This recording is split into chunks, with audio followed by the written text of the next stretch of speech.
Lunch ரெடியா? Lunch இன்னைக்கு வடை பாயாசத்தோட வந்து ரெடி ஆயிருச்சு. என்னென்ன இன்னைக்கு சமைச்சிருக்கேன்னு பாக்குறியா?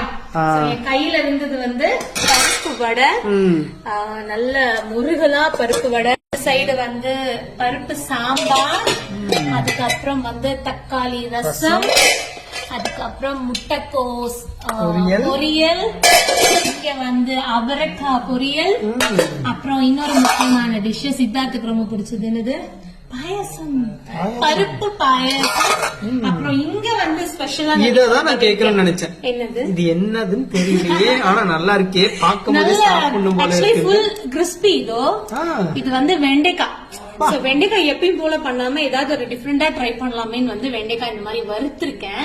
நல்லா டீப். பொதுவா அந்த வெண்டைக்காயோட வளவெழுப்பு தன்மை நிறைய பேருக்கு பிடிக்காது. ஆமா, சோ இது சாப்பிட்டு பார்த்தாதான் தெரியும். நானே புதுசா தான் ட்ரை பண்ணிருக்கேன். பட் பார்க்கும்போது நல்லா இருக்கு. எந்த 5 ஸ்டார் ஹோட்டலும் இது கிடைக்காது போலயே.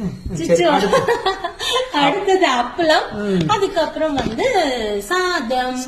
ஆமா, இது எல்லாமே முழுக்க முழுக்க நானே சமைத்த சமையல். இப்பதான் வந்து சாமிக்கு படைச்சிட்டு காலையில இருந்து இன்னைக்கு வந்து சாப்பிடல. சோ சாமி கும்பிட்டுட்டு தான் சாப்பிட போறோம். காக்காக்கு சாப்பாடு வைக்க போறோம். ஸ்டார்ட் பண்ணலாமா? செம பசியா இருக்கு. ஸ்டார்ட் பண்ணலாம். ஆமா, செம பசியா இருக்கு. ஸ்டார்ட் பண்ணலாம்.